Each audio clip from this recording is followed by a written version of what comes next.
The call came in just after 3 a.m. Two-story residential structure fire, possible occupants inside. No wind, mid-October chill, full crew in the truck. Ryan Barrett was halfway through his overnight shift, finishing a lukewarm cup of gas station coffee when the tones dropped. 6 minutes later, Engine 7 screamed down Pine Avenue, smoke already visible in the sky ahead like a flag of urgency unraveling over the rooftops. They arrived to chaos. A blazing second floor, neighbors screaming, a mother on the lawn with a burn on her arm and no clue where her 8-year-old son was. Ryan had been through this before. Too many times. You go in, you search, you don't think. That's the only way to stay upright inside a building that wants to fall on top of you. Mask on. Hood tight. Visibility near zero. His radio crackled with updates from Chief and Ladder 3. He swept the hallway near the back bedrooms first, crouching low, heat pressing hard into his turnout gear. No child. No movement. But then a sound. Not a shout. Not a cry. A mew. Soft. High-pitched. Distinct. He turned toward the bathroom and pushed the door open. The mirror had already cracked from heat, water was pooling on the floor, and near the tub, curled behind the toilet, was a tiny orange tabby kitten. Soaking wet, shaking, and mewing like it had been doing it for days. Ryan didn't hesitate. He tucked the kitten into his jacket, zipped up, and moved fast. There was no time to radio. The fire was eating its way down the walls. He cleared the hallway, double-checked the last bedroom empty, and retreated back down the stairs as the ceiling groaned above him. Outside, the med team was working the mother. Her son had been found in a neighbor's basement. He'd fled through the back window. Safe. Everyone accounted for, except the kitten. Ryan unzipped his coat and revealed the ball of damp fur. It wasn't crying now, just sitting there, blinking up at him like he'd been expected. "You're a bold little thing," he muttered, pulling off a glove and stroking the kitten's head. It didn't flinch, didn't run. Instead, it reached up with one paw slowly and touched his chin. He brought it back to the station after shift, put it in an empty file box with a blanket from the lounge and half a bottle cap of milk. The guys gave him a hard time. "You adopting that thing? Better check for laser eyes." But in the end, nobody objected. Firefighters were suckers for rescues. He named it Ember, mostly as a joke. But the name stuck. The next day, he took Ember to the local clinic. No microchip, no tag, not even a flea collar. She was tiny, maybe 6 or 7 weeks, but healthy, a bit underweight. The vet gave him a packet of kitten food and a tired smile. "Looks like she chose you." Ryan wasn't a pet person. Never had been. Lived alone in a 1-bedroom with barely enough room for his turnout gear, let alone a litter box. But Ember didn't care. She followed him everywhere. Sat on the rim of the tub while he brushed his teeth. Slept in his boot. Meowed once, loudly, if he took longer than 10 seconds to walk back into a room. She wasn't normal. That much he figured out fast. The way she watched him. Not like a cat, but like something trying to understand. Like she was waiting for something. The way she sat at the front door just before his pager went off.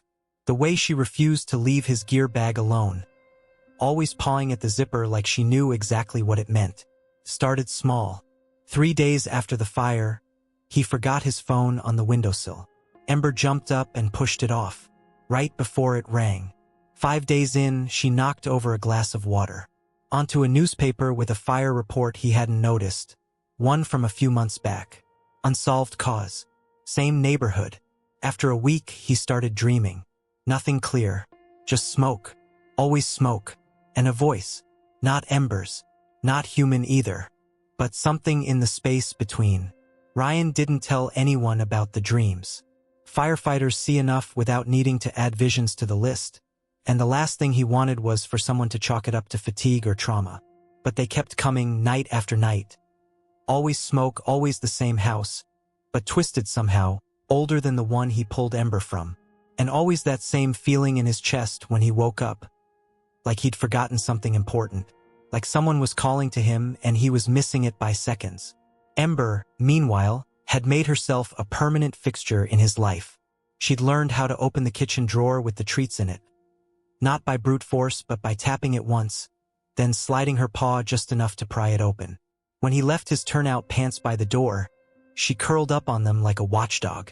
She never clawed, never scratched. And if she ever left the apartment while the door was open, which happened twice, she always came back. On her own. One evening, after a long shift with 2 back-to-back calls, Ryan came home to find her sitting on the table, staring at a photo he didn't remember leaving out. It was from 5 years ago, taken at the old station before it was merged into Engine 7. In it, Ryan stood beside his best friend and partner, James "Jimmy" Callahan, both in full gear, arms around each other, stood on their faces and grins wide. The photo had been in a drawer. Ember sat next to it now, one pole resting on the corner. Ryan picked it up. "Where did you find this?" Ember didn't answer. Of course not. But something about the look in her eyes made the hair rise on his neck. Jimmy had died 2 years ago.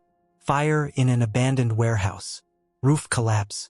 Ryan had been there, had tried to reach him, but it was too fast, too hot, and by the time backup pulled Ryan out, the section where Jimmy had gone in was already gone.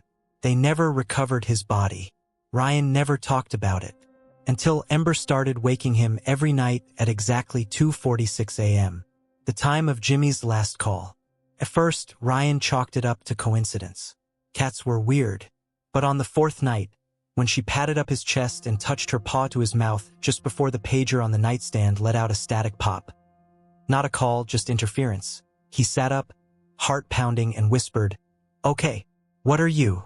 She blinked, then walked to the window. The street was empty, but down near the lamppost something moved. A shadow, human-shaped, but gone before he could focus. The next day he took Ember back to the scene of the fire. The house was fenced now, blackened and hollowed out.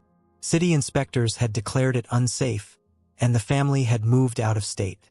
But the smell still lingered, faint, acrid, burned into the soil. Ember sat on his shoulder in a sling. Didn't move, didn't purr, just stared. Ryan stood near the edge of the fence and whispered, "This is where I found you. Why does it feel like I didn't?" Behind him, Ember let out a low, throaty sound. Not a meow, almost a growl. He turned and saw a man across the street watching them. Late 40s, blue windbreaker, hands in his pockets. Ryan blinked, and the man was gone. No footsteps, no sound. He turned back to the house and saw something he hadn't noticed before, scratched into the charred doorframe, barely visible beneath the soot. JC. Jimmy's initials, but they weren't from the fire. They were fresh. Ryan stepped back. Ember pressed against his chest, purring for the first time all day. That night, he opened Jimmy's old box. It had sat in his closet since the funeral. Inside, badge, gloves, a silver lighter with a wolf etched into the side, a notebook, and a key. No label, just cold brass, wrapped in a folded piece of paper. On the paper, one word, return. He stared at it for a long time, then looked at Ember. She stared back, not blinking, not breathing, waiting. The key sat in Ryan's palm the rest of the night. He didn't move it, didn't tuck it away, just turned it over again and again, trying to make sense of how it had ended up in Jimmy's box. Ryan had packed that box himself. After the collapse, after they finally called off the recovery, it had stayed sealed for 2 years, untouched, collecting dust like a scar on a shelf. He knew every item inside it, and this key hadn't been there, unless someone had added it, or someone wanted him to find it. He looked at Ember. She was curled at the foot of his bed, eyes half closed, tail flicking slowly back and forth. Not sleep, not contentment. She was waiting. "Return," he whispered. "Return what?" The next day, he brought the key with him to the station. He didn't tell anyone, just kept it in his turnout jacket's inner pocket, close to his chest. Calls were light, 1 small kitchen fire, 2 false alarms. But he couldn't focus. His hands kept drifting to the key like it had weight beyond the metal. After his shift, instead of going home, he drove back to Jimmy's old neighborhood. His friend had lived in a small 1-story brick house near the river. Quiet street, old mailboxes, chain link fences sagging from time. Jimmy's parents had sold the house after his death. Ryan hadn't been back since the funeral.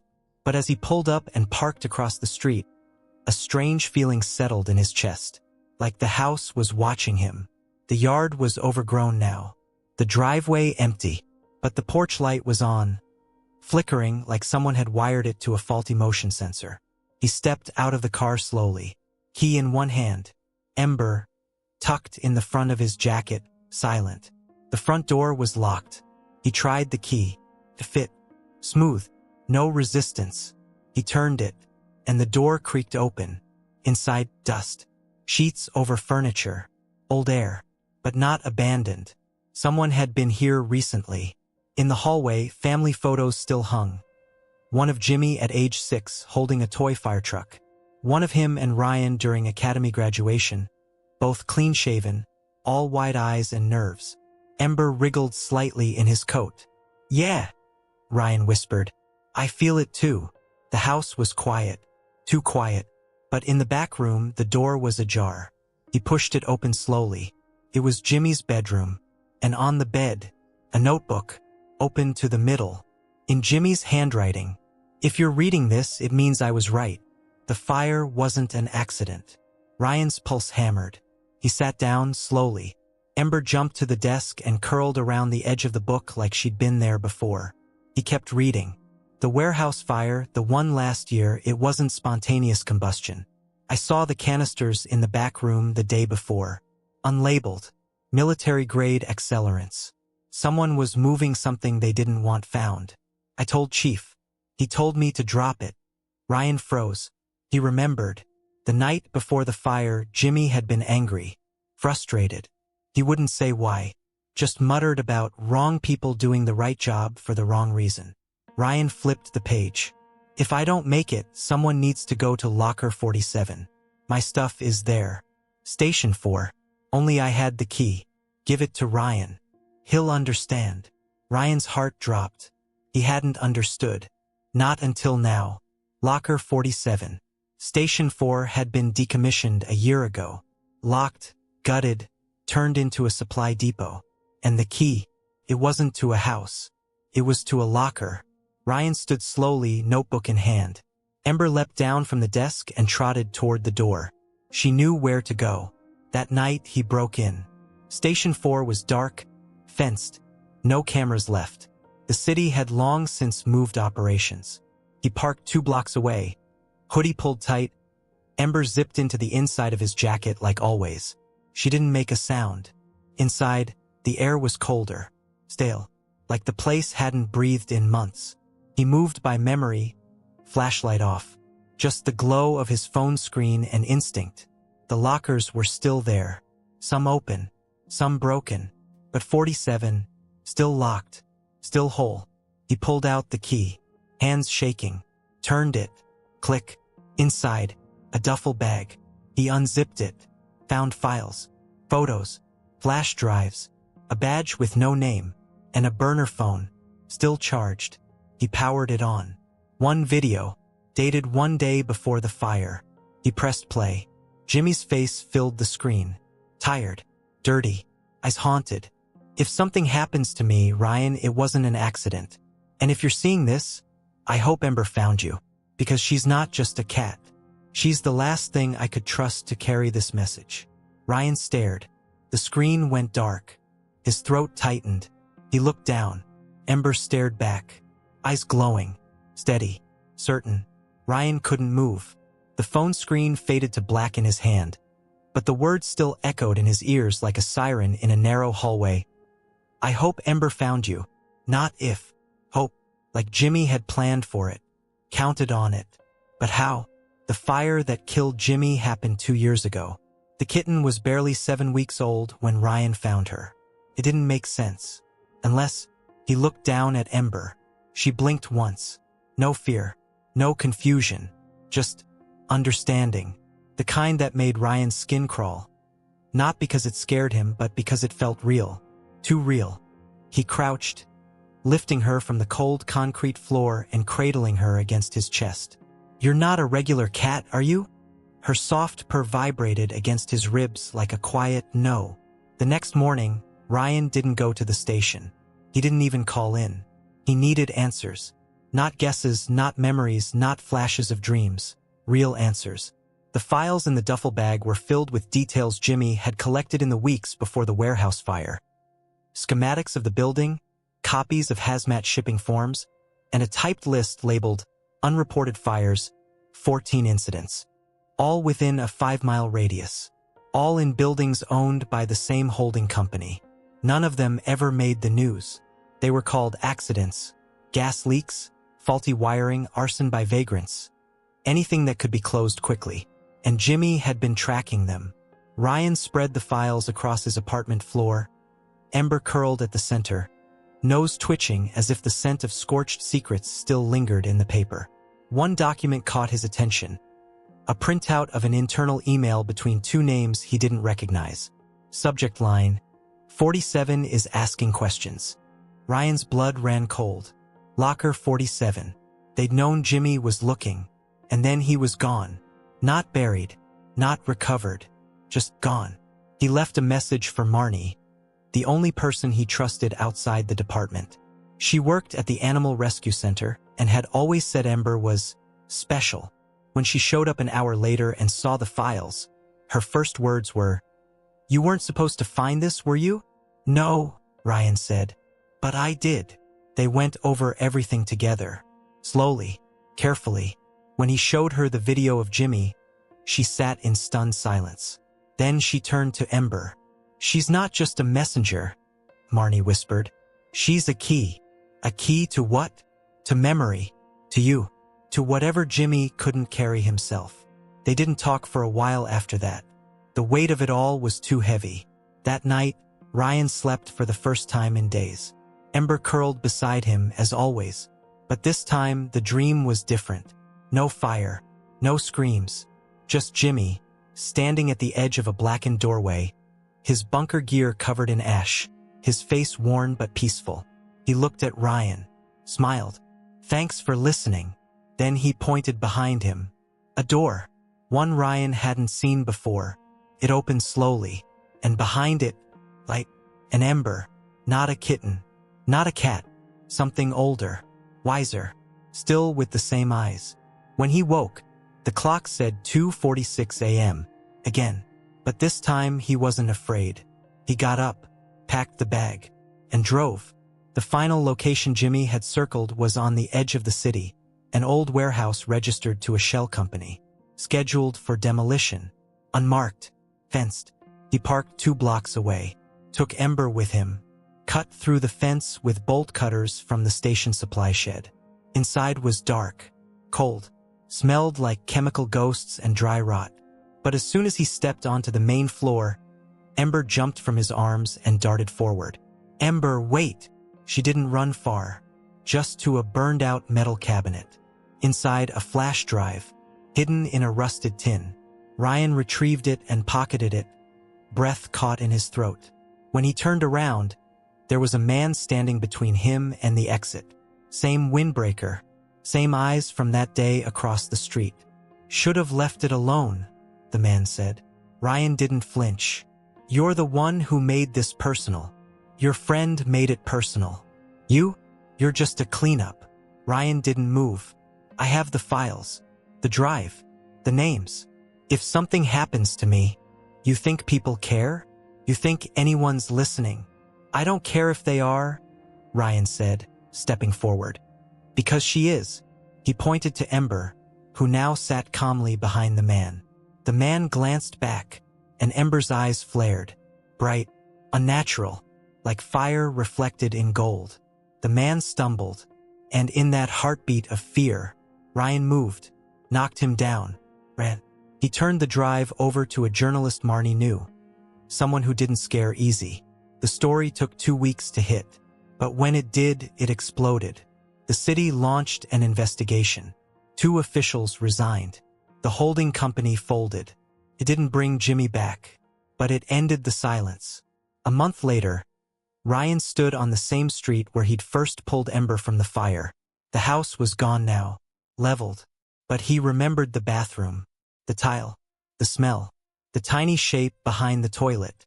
Ember sat beside him, grown now, still quiet, still watching. "Was it you?" he asked softly. "Were you really with him?" She didn't answer. She didn't need to.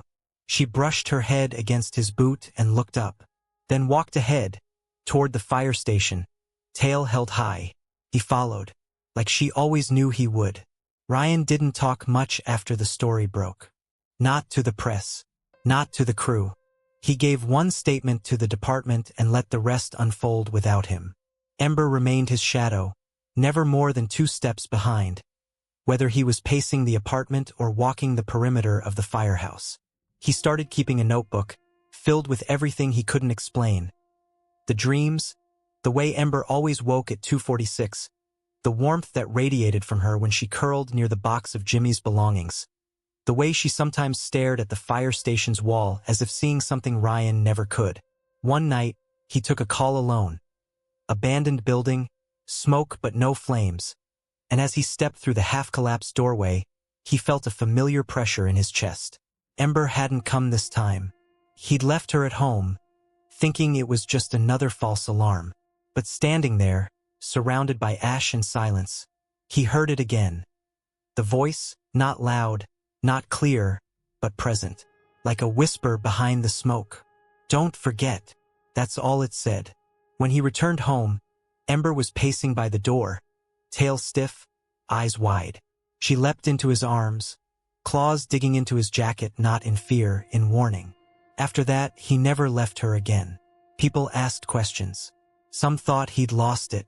A few hinted he needed time off. The chief gave him a week of personal leave. He spent it reading every report Jimmy had left, every case file, every unexplained fire, every note that had been scribbled in the margins. Ember lay beside the papers each time, pawing at certain corners, nudging her nose against specific lines. It was like she remembered it all. And Ryan, slowly, started to believe the impossible. That somehow, some part of Jimmy had made it out. Not physically, there had never been a body, but something else. Something that needed to be carried, preserved, delivered. And Ember had been the vessel. He didn't try to explain it to anyone. He barely understood it himself. But it felt right. And more than that, it felt real. The next week, he revisited every fire site Jimmy had marked, this time with Ember on his shoulder. In one location, an old bookstore reduced to rubble, Ember hissed the moment he stepped through the door frame. Ryan froze. There, in the blackened wood, was another symbol, initials this time. Not Jimmy's, not Ryan's. A different pair, TK. The same initials from the original permit applications for the holding company that had owned the warehouse. It wasn't just corruption. It was personal. Someone had been signing their work. Ember sniffed the air, then sat completely still. Ryan took a photo, circled the initials, then left. The pattern was becoming clear. The fires weren't just cover-ups. They were cleanups, erasures, removing buildings tied to something older, something deeper. Jimmy had gotten too close. And Ember, she was the insurance policy, the courier, the last piece of memory they couldn't erase. That night, Ryan opened the last box from Jimmy's locker. Inside were newspaper clippings, mostly old, some dating back 20 years, about a man named Thomas Kessler, a real estate tycoon turned silent investor, whose name had been quietly removed from half a dozen ownership documents following fires. Ryan stared at the photo. Kessler was older now, thinner, hidden behind dark glasses and bodyguards. But the eyes, sharp, calculating, those hadn't changed. Ember sat beside him, staring too. Ryan looked at her and whispered, "You knew, didn't you?" She didn't blink. She just turned, leapt down from the table, and padded into the hallway. For the first time, Ryan felt like he was chasing her, not protecting her. And maybe that was the point. She hadn't come to him to be saved. She had come to lead him to the truth. All he had to do now was follow. He followed her without knowing where they were going. Just past midnight, Ember weaving ahead through the city like she'd lived there longer than he had. They passed shuttered shops, flickering streetlights, and alleyways where cold wind curled between brick and wire. She never stopped to check if he was behind her. She just moved, confident and quiet, until they reached the riverfront, where an old cement loading dock jutted out like a forgotten scar along the water. Ryan slowed. He hadn't been here since he was a kid, back when the dock had been part of an old boatworks factory, long since shut down and boarded up. Ember waited at the edge of the gate, rusted chain link barely held together. No lights, no motion, just a building that the city had filed away as condemned years ago. She slipped through the gap in the fence. He hesitated, then ducked under the twisted section and followed. Inside, the space was massive, hollowed out and open, the air heavy with dust and rot. Old scaffolding creaked above. Water dripped in slow rhythms from burst pipes overhead. In the far corner, past a half-collapsed wall, was a burned section. Blackened beams. Melted concrete. Ryan's breath caught in his chest. He recognized it. This was where it had started. Not Jimmy's fire. Older. One of the first ones they'd trained on as rookies. The building had survived, barely, and everyone had thought it was just another electrical accident. But Ember walked to the center of that scorched spot, sat down and looked up. Ryan stepped closer and saw it. Faint, carved into the concrete beneath the ash, almost erased by time, the same initials. TK. But next to it now, a new set. Fresh. RB. He dropped to his knees, heart pounding. Ember moved beside him and pressed her head against his arm. Not just comfort. Permission. It hit him then, not as memory but as clarity. Kessler hadn't just been cleaning up properties. He'd been covering something. Something that had started long before Jimmy ever pulled a file.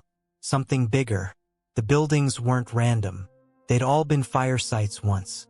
Training burns, accidents, arson investigations, sites used by departments across the region for years. What if Kessler had been in control of more than just ownership? What if he'd been manipulating the calls, the risks, sending firefighters into situations that weren't safe, not by mistake but by design? He thought of the warehouse, the missing records, the unreported canisters. Jimmy hadn't stumbled onto a crooked deal. He'd uncovered a system. Ryan stood slowly. Ember followed. The room felt heavier now, full of things unseen. As he turned to leave, a beam behind him groaned. Just once, and a shard of metal dropped from the ceiling. Ryan stepped back instinctively, but Ember didn't move. She looked at the spot where it fell, and then behind it a panel, half-burned, bent. He reached out and pulled it loose. Inside the cavity was a locked fireproof box. It hadn't melted. It had been buried behind the wall, protected. Forgotten. He carried it outside, heart pounding, hands shaking. When he pried it open, the contents were minimal. A fire report from 20 years ago, marked confidential in red ink, an old cassette tape in a plastic sleeve, and a photo, black and white, weathered, showing 4 men in turnout gear standing in front of a different warehouse. One of them was Kessler. Another was Ryan's father. Ember mewed. Soft. Urgent. He sank to the curb, stomach turning. He'd never known the details of his dad's death. Just that it happened on duty in a fire that went wrong. No survivors. Until now, he'd never seen a photo of the scene. But here it was, and Kessler had been there. Ryan clutched the photo with both hands. Everything inside him flipped. Ember curled around his leg, pressing against him like a grounding force. Not just for now, for everything. The fire hadn't taken Jimmy. It had tried to, just like it had taken his father. But the truth was still alive. Ember was the proof. And now Ryan had to decide what to do with it. Not just for justice, for memory, for the ones who'd carried the weight before him. And the one beside him now, who never should have survived, yet somehow did, carrying the voice of the man he lost. He looked out across the river, the skyline lit in orange haze, and whispered, "We finished this. Together." He didn't go home. There was no point. Whatever came next would need more than comfort. It needed action, proof, and someone willing to set the whole system on fire. Ryan drove straight to Marnie's place, the black box locked in the passenger seat beside Ember, who watched the streets like a navigator. Marnie opened the door before he even knocked. She took one look at his face, stepped aside, and said nothing until he spread the contents of the fireproof box on her kitchen table. Her eyes locked on the photo. "That's your dad," she whispered. "And that's the guy, Kessler," Ryan finished. "He's been there since the beginning, not just hiding the fires or buying the land. He's been staging the risk, building the problem." Marnie looked at the old report. "This is the original fire. Your dad's last call. Filed as an electrical short," Ryan said. "But look at the signature at the bottom." Marnie leaned in, her breath caught. "Same initials." "He wrote the report," Ryan confirmed, then rewrote it again. "They covered it from day one." He reached for the cassette, held it up. "Only one way to know what's on this." Marnie retrieved her dad's old tape player from the garage. Dusty, but it worked. She pressed play. The recording began with static. Then a voice. Male. Calm. Younger. "This is Thomas Kessler. Incident log. Burn site Delta 9. July 12th. Ryan's hands curled into fists. Test fire initiated. All suppression systems disabled. Objective. Full containment breach." Marnie's eyes widened. "He disabled the safety systems. He made sure they couldn't get out," Ryan said. The tape continued. 3-man entry team dispatched for observation. No air support. Minimal gear. All according to schedule. Then silence. Then a different voice. Muffled. Scared. "This isn't safe. There's too much." Then screaming. A burst of fire noise. And the tape cut. Ryan slammed his palm onto the table. "They sent them in knowing it would collapse." "Your dad was part of that team," Marnie whispered. Ryan nodded. "And Jimmy was the last one to get close to figuring it out." Marnie stared at Ember, who hadn't moved, but whose eyes were locked on the player, ears forward like she remembered the sound. "You think he knew?" "I think he recorded it," Ryan said. "I think he found this box, hid it, then sent her to me." Marnie's voice was shaky. "What now?" "Now?" Ryan picked up the photo, slid the tape back into the sleeve. "We go public. All of it." Marnie hesitated. "You think anyone will believe a cassette from 20 years ago and a box you found in a condemned building?" Ryan looked at Ember. "They'll believe what happens next." He wasn't wrong. The next morning, he contacted the same journalist who ran the first story. This time, he didn't hand over files. He brought the box, the report, the recording, the photo, and a statement on camera. "My name is Ryan Barrett. My father died in a fire that was set up to kill him. My best friend died the same way. And the man who orchestrated it has been profiting from fire and death for decades." The video went live that night. It racked up 1 million views in 6 hours. The city exploded.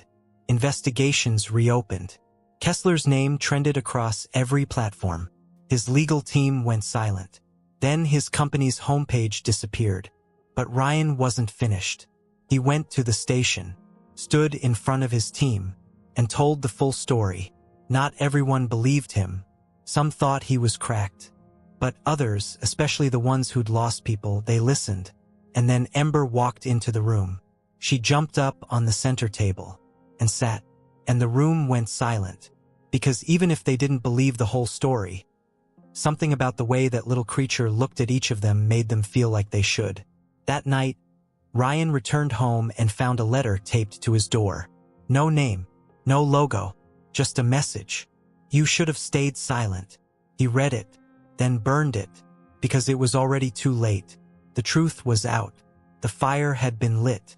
And this time, it was on his terms. The threats didn't stop. They just got quieter, more precise. A voicemail with no voice, just the sound of crackling fire. A plain envelope in his locker, containing only a photo of Ember, taken from across the street. A text from an unknown number that said simply, "Enough." But Ryan didn't flinch. Not anymore. The fear had passed, replaced by something stronger, clarity.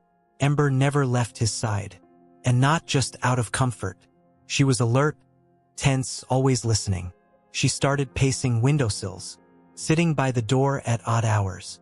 One night, she refused to sleep, just stood at the hallway entrance, tail twitching, growling low at a darkness Ryan couldn't see. That's when he knew. They were coming. Not with lawyers, not with PR teams, but with something final. And soon. He prepped the apartment as best he could. Reinforced the locks, blocked the fire escape from inside, and told Marnie to stay somewhere else for a few nights. She didn't ask questions. She just hugged him hard and whispered, "Whatever happens, you finish this." Ember watched her leave from the windowsill. That night, Ryan didn't sleep.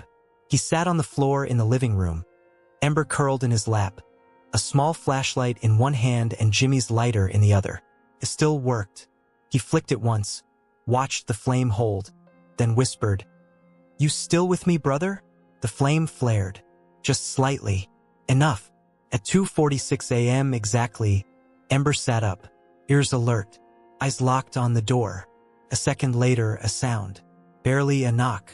More a scrape. Then silence. Ryan rose, heart thudding. No time to call for help.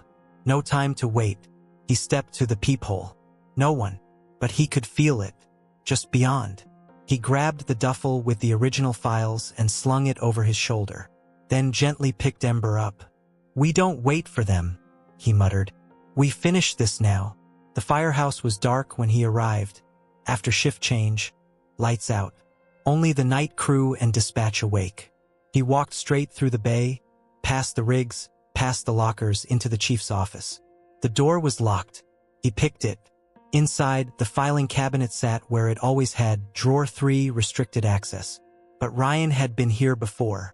He slid it open, pulled the internal release, and revealed the archive records. He found it in 5 minutes. An old sealed folder marked Kessler Contract 1999 to 2007, active, suspended. He opened it. Inside were fire inspection approvals signed with Kessler's old corporate stamp.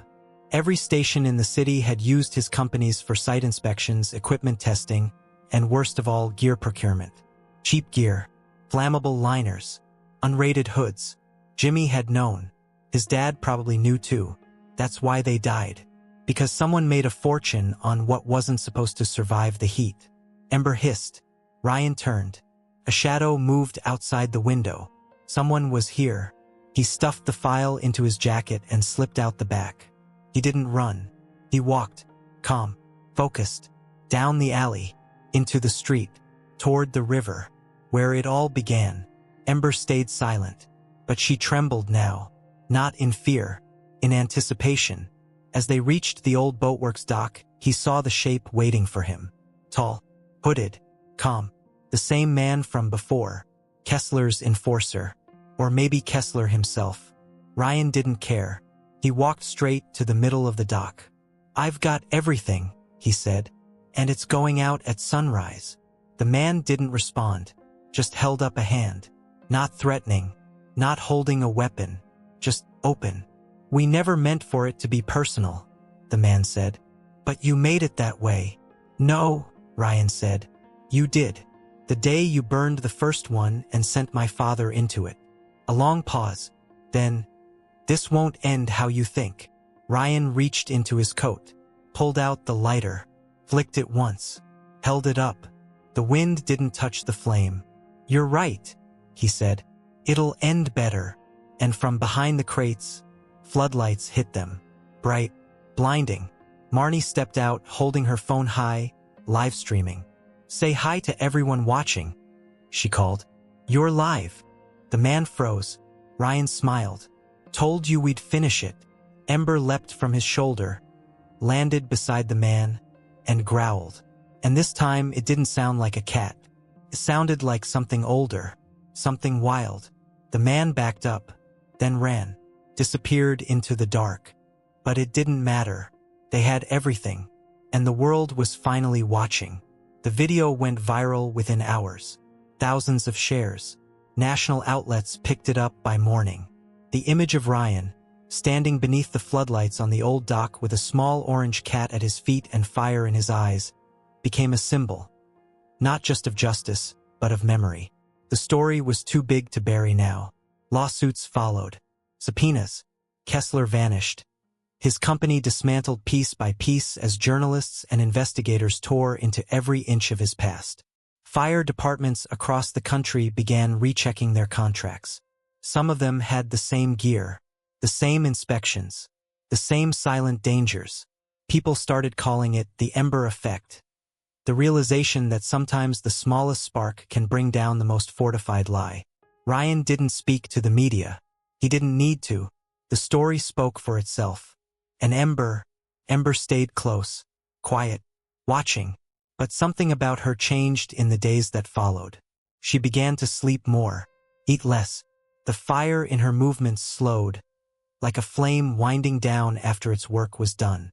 Ryan brought her to the vet. No illness, no trauma, just time. The vet had no explanation, but Ryan did. She'd carried something heavy for a long time. A burden, a message, a memory. And now that it had been delivered, she was fading, not in body, but in purpose. That night, Ryan took her to the riverbank, the place where it had all begun. The air was still, cool. Ember sat on the dock beside him, tail wrapped neatly around her paws. He stroked her head gently, blinking against the tightness in his throat. "I know you're not just a cat," he whispered, "and I know you can't stay forever, but I'll never forget what you did, what you are." She leaned into his hand, eyes half closed. Then she stood, stepped forward once, twice, and looked out over the water. The moonlight caught her fur in a way that almost made her glow. Then she turned, brushed against his leg one last time, and walked into the dark. Ryan didn't follow. He didn't call out. He just watched, and knew she wasn't gone, just no longer needed. Weeks passed. Spring came. The city quieted. One morning, Ryan found something in his mailbox. No return address, no markings, just a photograph. A firefighter, young, grinning, standing beside a man with gray at his temples, holding a tiny kitten. The handwriting on the back said, "You did it, kid. G." Ryan smiled, framed it, hung it on the wall beside his father's badge. Then he opened the front door, stepped outside, and let the sun hit his face like warmth from an old friend.